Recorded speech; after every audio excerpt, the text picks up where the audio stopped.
Welcome back, student, in your University Tutorial YouTube channel. Now I am here for discuss teaching aptitude question series from 201 to 250. Only 50 questions are there for discuss here about advanced educational principles and practices. So after completing this 50 questions, one can get confidence for cover advanced teaching methodology. Okay, this these questions focus on educational philosophy and student psychology and test curriculum design and assessment strategies. Also, this 50 question cover special education and inclusive practices. So first of all, first question of this series: which teacher would be respected by student?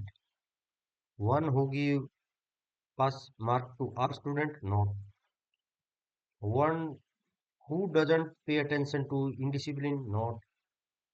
One who perform duty with dedication? It will be the most appropriate answer.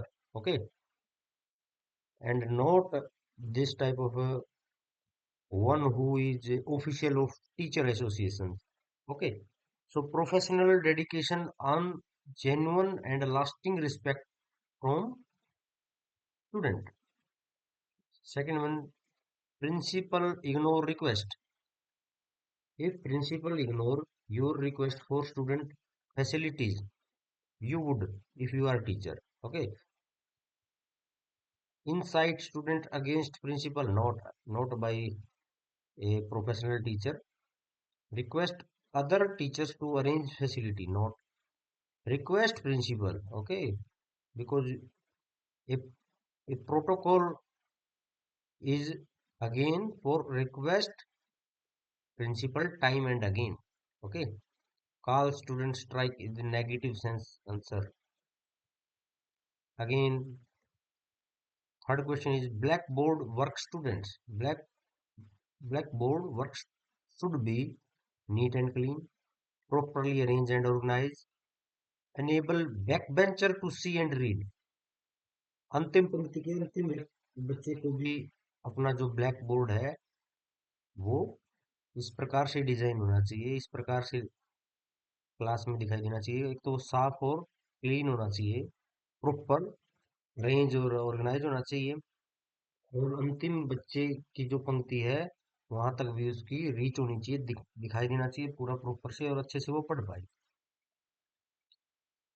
Inculcating self discipline. अब जब आपसे कोई पूछे कि आप how to inculcate self discipline in children, कैसे? Keep under strict discipline not works on children. Strict discipline it is a negative response to the students. Telling benefit by telling not all things works. Punishment not negative sense. Giving them responsibility. It will be the most appropriate option for answer. Responsibility forecast. Uh, intrinsic motivation and self regulation, self discipline. Okay, आपको responsibility देनी होती है बच्चे को, तो वो उसको समझेंगे। फिर क्या है? Cramming and mugging students. Students who cram और मग अप लेसन, इसका मतलब क्या है? Not able to develop intelligence, need not, don't know what's important, it may not, don't inculcate genuine contemplation power. उसको वास्तविक तौर पर ये पता ही नहीं है कि rote learning prevents development of critical thinking analysis. यदि उसको ये बताया जाए कि रोट लर्निंग आपकी क्रिटिकल और एनालिसिस थिंकिंग को डेवलप होने से दूर रखती है, तो बच्चा क्रैम और मगिंग से बचेगा। Okay, worthy teacher, teacher worthy for prize is one who motivates student to ask question, take interest in student progress, passes student with good marks, not. sympathize with students, not all students not need sympathy. Okay, so motivates, आपको motivate करने पड़ेंगे बच्चों को कि बच्चों आप question पूछो ज़्यादा से ज़्यादा, ताकि आपकी क्यूरियोसिटी हर एंगल से, हर डायमेंशन डायमेंशन पे आप क्वेश्चन कर पाओ, और हर एंगल से आपकी क्यूरियोसिटी बन पाए क्वेश्चन पे. Encouraging curiosity and questioning develop lifelong learners. Okay, then homework evaluation benefit क्या होंगे रेगुलर जब आप होमवर्क देते हो और उसको चेक करते हो. Children don't forget to bring homework, करके लेके आना भूलेंगे ये काम को, है ना. You remain abreast of student progress, आपको समय समय पर बच्चों की प्रोग्रेस का ध्यान रहता है. और children remain inform about weakness, बच्चों को अपनी वीकनेस के बारे में भी ध्यान रहता है, वो ध्यान से उसको काम करते हैं. Regular homework evolution serves multiple education purpose. तो ऑल ऑफ दीज इसका आंसर हो जाएगा. Group activity development, development through group activity in class. क्या वो स्पिरिट ऑफ लीडरशिप की बात करेंगे? नहीं.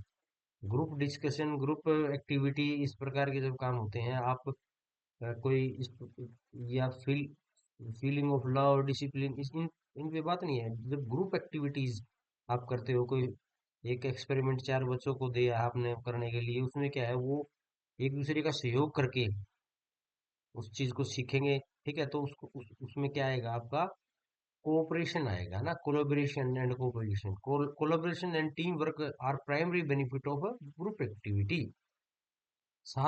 एक साथ मिलकर काम करने की भावना उनमें बनती है. General view of students as teacher usually consider student to be, क्या होना चाहिए, naughty, indiscipline, unwilling to study. No, ये these are negative sensible option. It will be the faithful with the positive answer, and positive teacher expectation create self fulfil process of the success.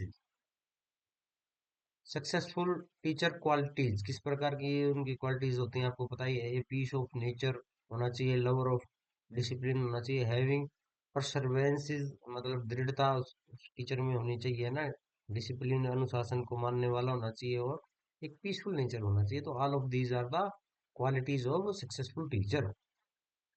Types of question teacher should ask during teaching. Who, when और where and how. इसमें से most appropriate answer how होगा, क्योंकि how से आप यदि start करते हो किसी क्वेश्चन को, तो बच्चा मजबूर होता है एक एनालिसिस के बाद, एनालिटिक थिंकिंग के बाद ही उस क्वेश्चन का जवाब दे. लेवल ऑफ थिंकिंग उसकी बढ़ती है. इसमें आप बच्चे को यदि क्वेश्चन करते हो, तो वो पूरी की पूरी प्रोसेस को बताने के लिए एक तरीके से मजबूर होता है, और सीखने के लिए, समझने के लिए भी वो अपने डायमेंशंस को खोलता है. यदि आप हु से करते हो, तो वो बिल्कुल पर्टिकुलर किसी मैन वुमेन के बारे में बात कर रहा है, एक यानी शॉर्ट टाइप आंसर की का ही हो जाएगा. व्हेन भी एक पर्टिकुलर है, वेयर भी एक पर्टिकुलर है. हाउ में आपको पूरा का पूरा process of thinking and deeper understanding से बच्चे को प्रमोट करते हो. Thoughts in questions, in each question ask from question, in each question asked from student. यदि आप एक ही क्वेश्चन हर बच्चे से कर रहे हो, तो इसका मतलब क्या है, there should be many thoughts, not their thoughts make question superior. There should be only one thought. यदि आप ग्रेविटी का क्वेश्चन करते हो, चंद्रमा पर आप गुरुत्वाकर्षण की बात कर रहे हो, तो कुल मिलाकर आप सभी बच्चों से एक तरीके का क्वेश्चन पूछना चाह रहे हो, तो आप उस क्वेश्चन के थ्रू ही आप एक सिंगल क्लियरिटी और फोकस करवाना चाह रहे हो आप बच्चे का ग्रेविटी के टॉपिक के ऊपर, है ना. तो single thought question ensure clarity, focus and assessment. ठीक है, तो एक यदि एक ही सभी एक ही मंतव्य पर आ जाते हैं क्वेश्चन के पे, तो बच्चों को उस टॉपिक की क्लियरिटी और फोकस उनका हो पाता है. ब्लैंक शार्ट स्लेट स्कॉलर, बोले आप जब बात करते हो, who state that children's brain like a blank slate, Rousseau.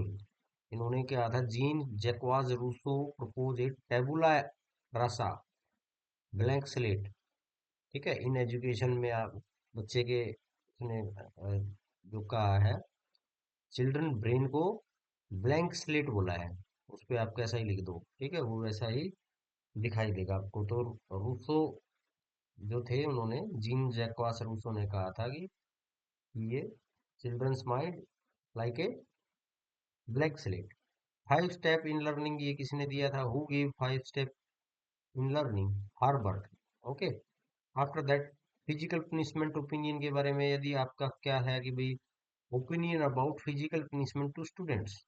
Crime checked with strict punishment, not strictness need not be there. Punishment according to crime severity, इसमें भी ये पॉजिटिव सेंस नहीं है। Same punishment for all crime, ये तो बिल्कुल negative हो जाता है। Consider age and physical capacity, ये है कि भाई बच्चे अलग अलग अलग क्लास में हैं, उनका लेवल ऑफ क्राइम भी देखा जाता है। छोटी झूठ बोली है, या फिर चोरी करी है, या फिर झगड़ा किया है, उसी फिर उसकी एज भी आप देखते हो, उसी हिसाब से उसको डांट फटकार आप लगाते हो। इसीलिए आप consider age and physical capacity भी देखते हो।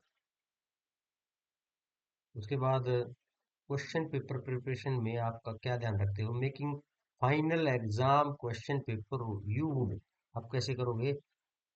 Put all easy question, not standard question, not standard level of exam will be prepared.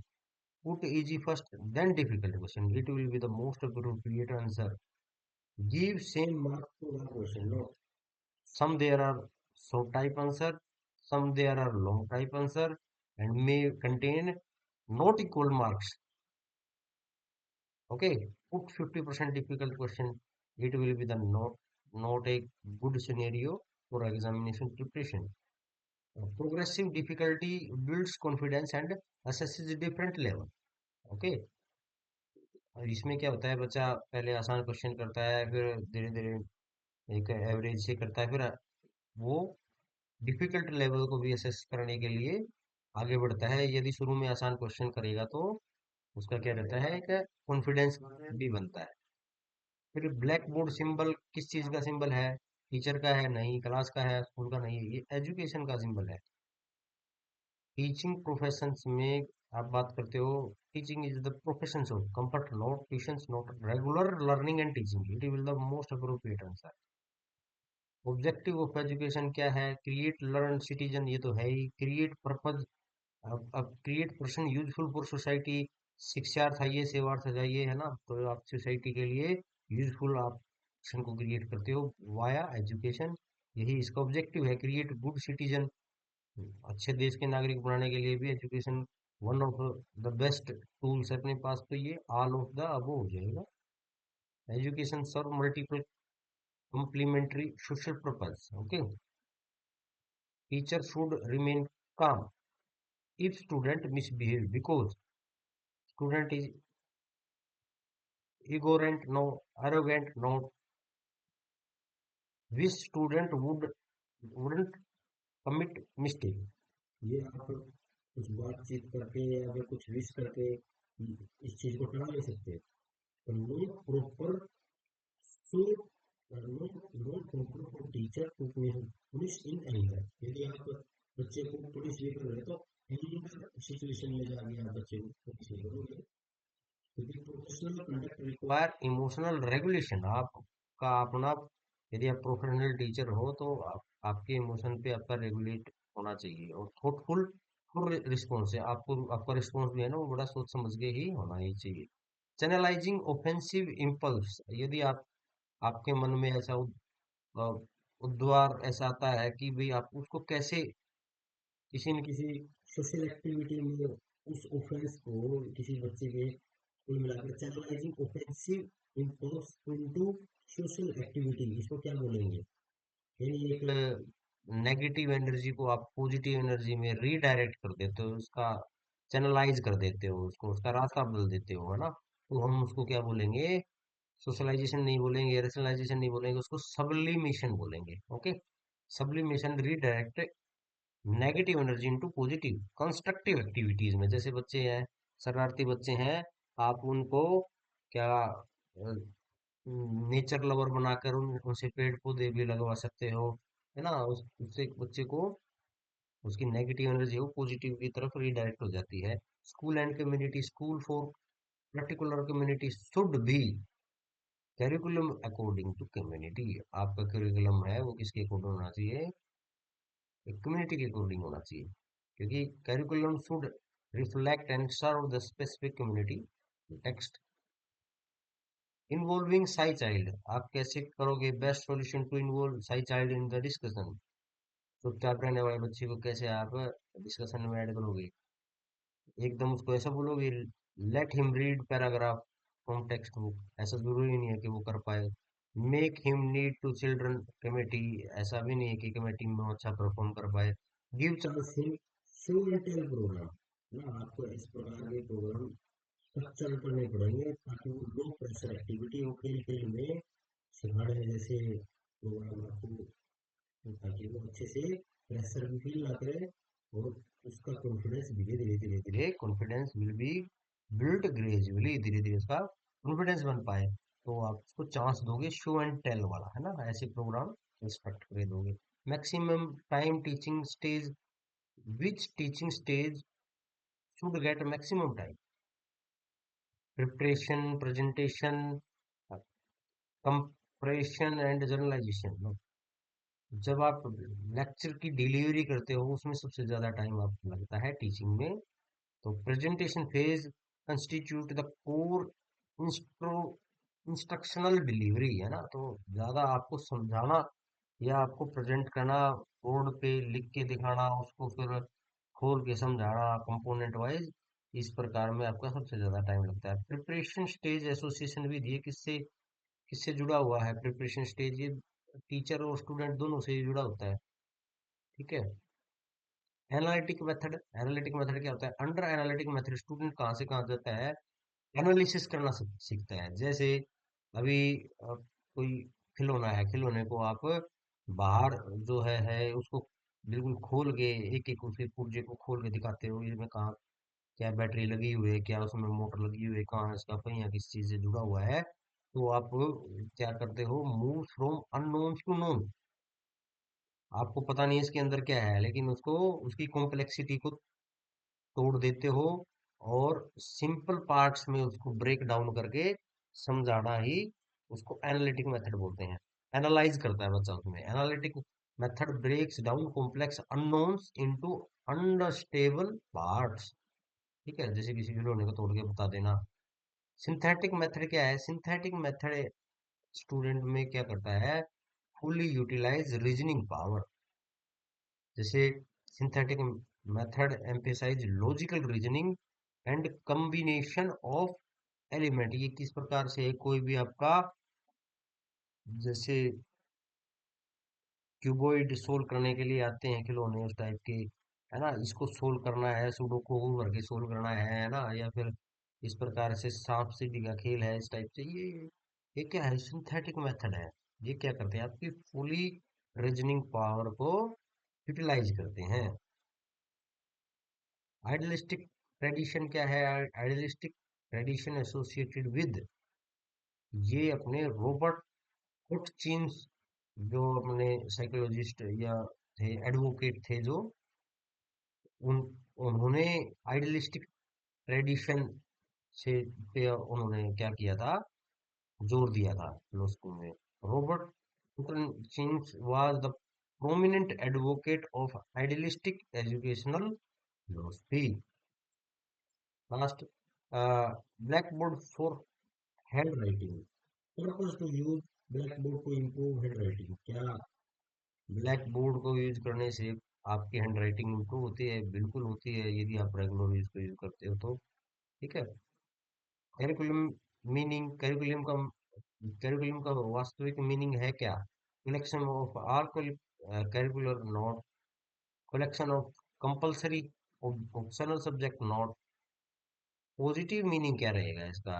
Collection of experiences school, school के वैसे एक्सपीरियंस जो कि स्कूल क्या चाहता है? वांट्स चिल्ड्रन टू इम्बेबे, यानी उसका मतलब है एक्सपीरियंसेस जो स्कूल चाहता है बच्चे को एब्जॉर्ब करवाना, उसको पिलाना, उसको कुल मिलाकर वो एक तरीके से पूरा का पूरा स्ट्रक्चर फॉर्म से कि भाई अब ये छोटी क्लासों में ये पढ़ेगा, छोटी क्लासों में गिनती पहले बोलना सीखेगा, फिर लिखना सीखेगा, है ना। इस प्रकार से एक स्ट्रक्चरल वे से आपको कंटेंट्स का जो आपको परोसा जाता है, और ताकि आप उसको एब्जॉर्व कर जाओ, उसी पूरे प्रोसेस को हम कैरिकुलम बोलते हैं। Curriculum encompasses all planned learning experience, not just subjects। Curriculum का मतलब ऐसा नहीं है कि वो सब्जेक्ट हो ना, करिकुलम का मतलब है उसमें सारी प्लानिंग ऑफ एक्सपीरियंसेस है, ताकि आपको वो फुलफिल आपको समझा सके, आपको पढ़ा सके, है ना। और रिसोर्स कंट्रीब्यूशन आपका क्या नहीं है, which is not resource contribution. Child psychology है इनका, है ना। चाइल्ड सेंटर सेंट्रिक इन्होंने बोला था सारा। आपकी स्टडी चाइल्ड सेंट्रिक होनी चाहिए। Importance of sport in education इसमें भी इन्होंने बोला है। इम्प्रूवमेंट इन करिकुलर ये भी बोला है। Central role of teacher in education, no, ये गलत है, क्योंकि central role of student in education उन्होंने बोला था, तो बी इनका गलत हो जाएगा, क्योंकि चाइल्ड सेंटर एजुकेशन के बारे में उन्होंने जोर दिया था। Reading for entertainment, teacher monitoring recreational reading develops. क्या डेवलप करता है ये, यदि टीचर क्या मॉनिटर करता है, रीडिंग की जो रिक्रिएशनल जो एक्टिविटी है, इससे क्या होता है, क्वालिटी ऑफ एक्सप्रेशन बढ़ता है, habit of reading for entertainment बढ़ता है, एबिलिटी टू एनालाइज बढ़ता है।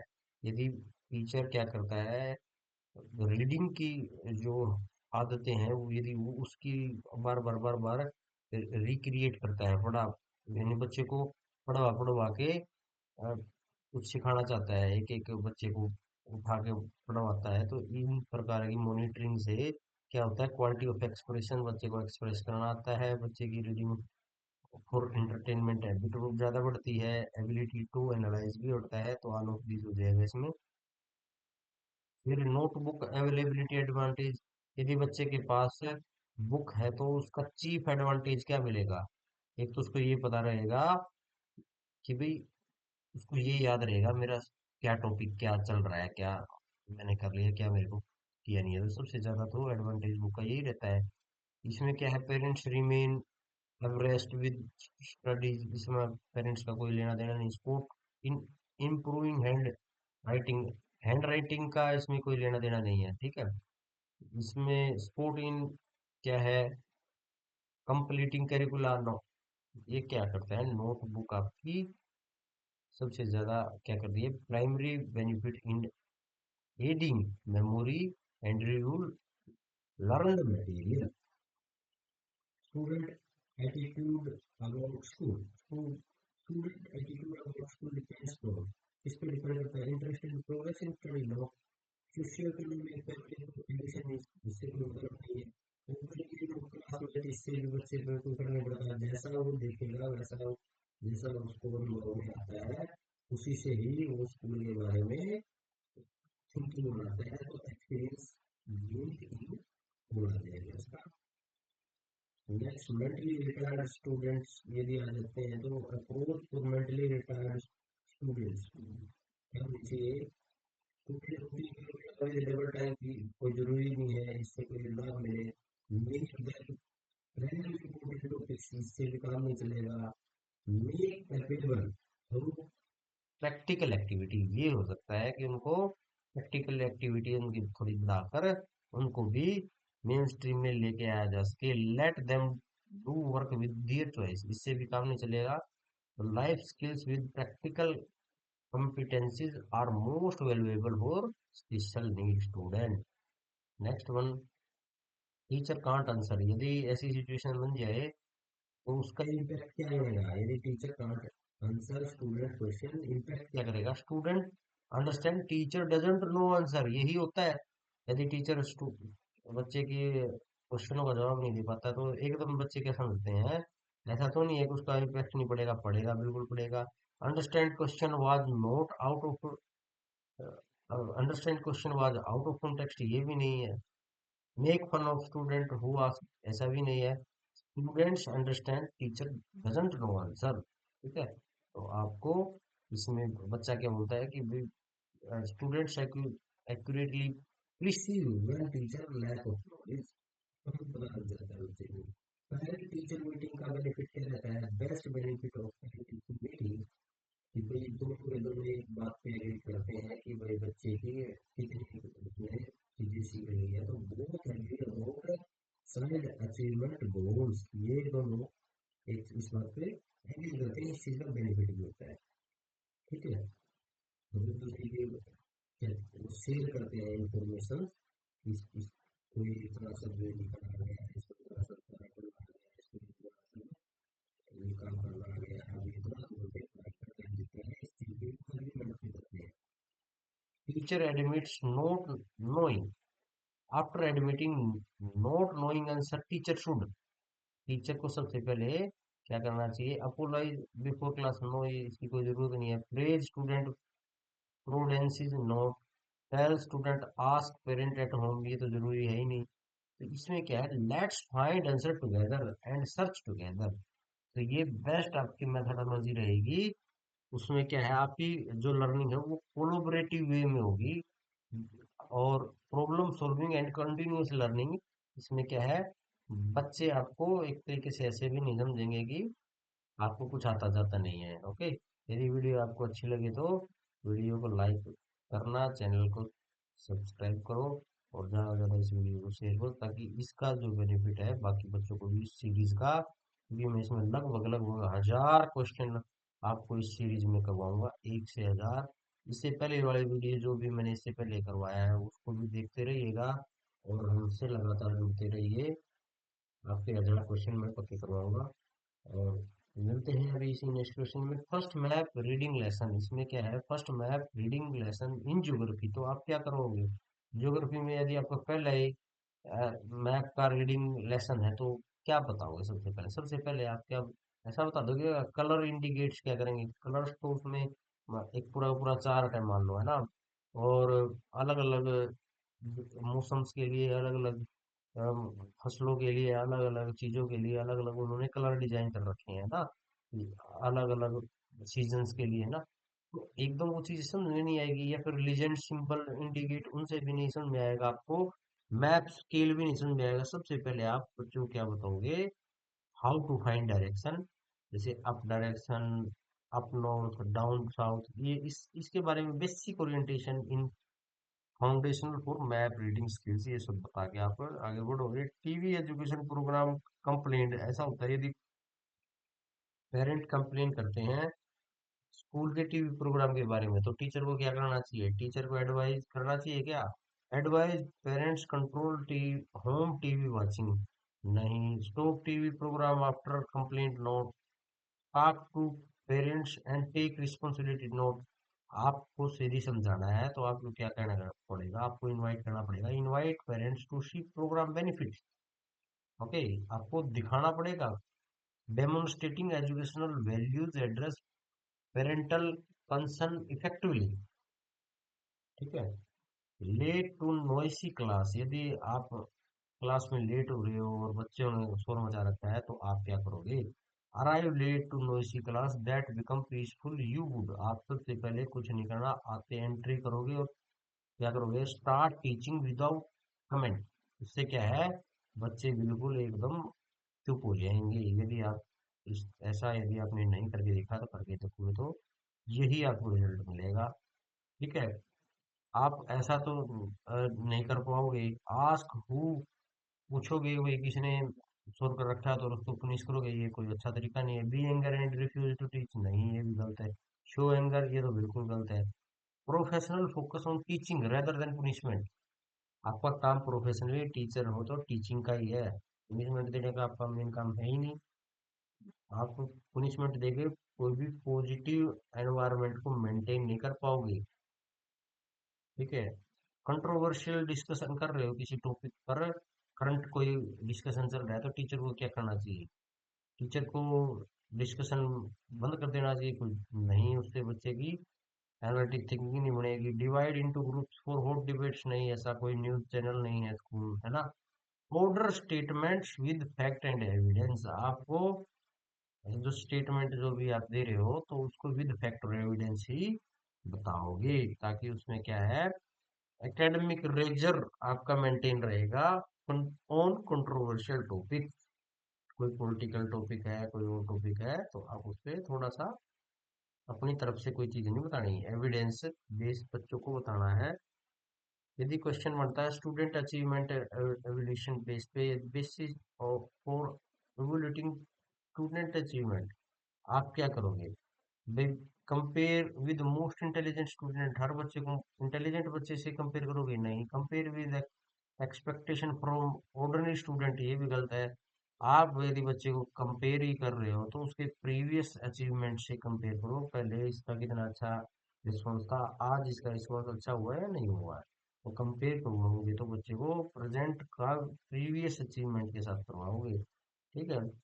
फिर डिस्क्लोजिंग पुअर मार्क्स पब्लिकली, ये तो आपको करना ही नहीं चाहिए। उससे क्या हो जाएगा, बच्चा इंसल्ट फील करेगा और हो सकता है अपना क्रेज को भी लूज कर जाए। तो ये होने वाला है यदि आप बच्चे की बच्चे को पब्लिकली शेम करते हो, तो उससे क्या होता है, सेल्फ एस्टीम एंड मोटिवेशन उसका डैमेज होता है। ऐसे ही इंडिपेंडेंट स्टडी स्किल्स में आप बात करते हो, superior method for developing independent study skills, ये आप जब वर्क बुक करते हो, अपने आप से होमवर्क करते हो, और वर्क बुक में जब आप काम करते हो, work book provides structure practice for independent learning, ठीक है। तो ये सुपीरियर मेथड है independent study skills. Same work for all, ऐसा होना चाहिए क्या? यस हेल्प करेक्ट एविडेशन नहीं।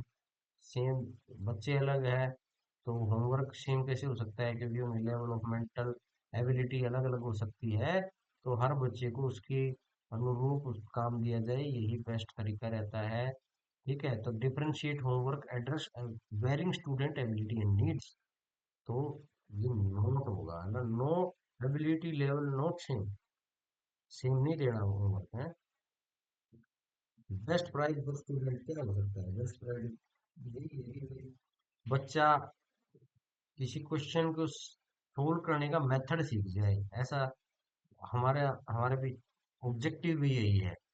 बच्चे को बेस्ट प्राइज यही है किसी सोल्विंग क्वेश्चन के लिए, कि वो यदि मैथमेटिक्स का क्वेश्चन है और उसको क्वेश्चनों को सोल्व करने का जो मेथड है उसको सीख पाए।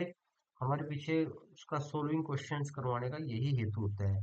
ऐसा नहीं कि गेट फुल मार्क्स को क्वेश्चन, ऐसा हमारा वो नहीं है। फाइंड करेक्ट आंसर जरूरी नहीं है, गलती आ जाए तो भी उसको प्रोसीजर आता मिले, टीचर प्रेज हिम, ये तो चलो ठीक है ही, लेकिन learn method of solving question, method उसको समझ में आ जाए। You can do better comment publicly, यदि आप ये भी बोलोगे ना बच्चे को यू कैन डू बेटर, तो वो चीज ठीक नहीं, वो गड़बड़ करेगी। उससे क्या है, बच्चा क्या करेगा, बच्चा डिमोटिवेट हो सकता है। नो स्टूडेंट थिंक, स्टूडेंट क्या समझेगा कि am I fool not to work hard, उसको उल्टा लेके पड़ेगा। Value and encouragement without specific guidance can be demotivating, आप पब्लिकली नहीं बोलोगे उसको, सेपरेटली बोलोगे तो हो सकता काम करे, लेकिन आपको सीधा कमेंट नहीं करना है, यू कैन डू बेटर, है ना। होमवर्क फॉर लिटिल चिल्ड्रन क्या किस प्रकार का होना चाहिए, ये होना चाहिए आप राइट कर दोगे ब्लैक बोर्ड पर और कहोगे टेल टू कॉपी, उससे क्या रहेगा, visual demonstration with coping practice, ये बच्चे को रीइंफोर्स करेगा लर्निंग के लिए, ठीक है। तो आप write on black board and tell to copy बोलोगे, आप आगे बढ़ जाओगे। स्पेशल एजुकेशन टारगेट में क्या है, ये डिसेबल चिल्ड्रन के लिए भी है, स्लो लर्नर के लिए भी है, मोटे चिल्ड्रन के लिए, सभी के लिए है ना, ऊपर जो दिए गए हैं। एडवांस एजुकेशनल प्रिंसिपल्स में आप बात करते हो, दूसरे कंट्रीब्यूशन क्या था भाई, स्टूडेंट सेंटर्ड लर्निंग के बारे में बात कही है तुमने। और टीचिंग मेथडोलॉजी किस टाइप की है, ये दो टाइप की है भाई, एनालिटिक और सिंथेटिक मेथड की भागों में बटी हुई है। Assessment strategy individual progress tracking होती है ना, उसकी खुद से कितनी इम्प्रूवमेंट है। Inclusive education, special need approach, है ना। कैरिकुलम डिजाइन किस बेस पे होना चाहिए, कम्युनिटी रेलेवेंट प्लानिंग होना चाहिए। Professional ethics, teacher conduct and responsive, ये सब इसमें आएंगे। प्रैक्टिकल टीचिंग एप्लीकेशंस में आप बात करोगे, class room implementation, instruction strategy में बात करोगे, डिफरेंशिएट होमवर्क, अलग अलग एबिलिटी के बच्चों को अलग अलग होमवर्क दोगे। एविडेंस बेस्ड डिस्कशन, है ना, जब भी आप बात कर रहे हो कंट्रोवर्शियल टॉपिक पे डिस्कशन कर रहे हो तो एविडेंस बेस्ड डिस्कशन होना चाहिए। प्रोग्रेसिव क्वेश्चनिंग होना चाहिए। प्रोग्रेसिव में जैसे हाउ से स्टार्ट होने वाले क्वेश्चनों को आप करोगे। कोलैबोरेटिव लर्निंग, यदि किसी ग्रुप में आप काम कर रहे हो तो, यदि ग्रुप में काम कर रहे हो तो कोऑपरेशन के थ्रू कोलैबोरेटिंग लर्निंग होती है उससे। और स्टूडेंट सपोर्ट की बात करें तो इंडिविजुअल असेसमेंट करनी चाहिए, बच्चे को खुद से ही असेसमेंट करना चाहिए। स्पेशल नीड एकोमोडेशन, बच्चे यदि क्या है डिसेबल हैं तो उनको क्या है, आप जैसे अभी इससे पहले क्वेश्चन में बताया है कि उन बच्चों को स्पेशल नीड के थ्रू उनको भी इंक्लूजन में लेके आना है ना, तो कुल मिलाकर स्पेशल नीड्स अकोमोडेशन की बात करते हो। कॉन्फिडेंस बिल्डिंग तभी आता है जब आप मतलब इजी क्वेश्चन, यदि आप टीचिंग कर रहे हो तो इजी क्वेश्चन से का टॉपिक का बेस बनाना शुरू करते हो, धीरे धीरे धीरे लेवल बढ़ाते हो। और पेरेंट कोलैबोरेशन वाया पीटीएम, है ना, पेरेंट टीचर मीटिंग में आपका पेरेंट कोलैबोरेशन आप करते हो। इसी वीडियो को हम करते हैं अब समाप्त। Thanks for watching students. आप YouTube university tutorial YouTube channel को सबसे पहले करोगे लाइक, फिर करोगे इसको वीडियो को शेयर और चैनल को करोगे सब्सक्राइब। तो थैंक्स फॉर वाचिंग। मिलते हैं अगले इसी सीरीज में 250 से 300 वाली वीडियो में। Thanks for watching.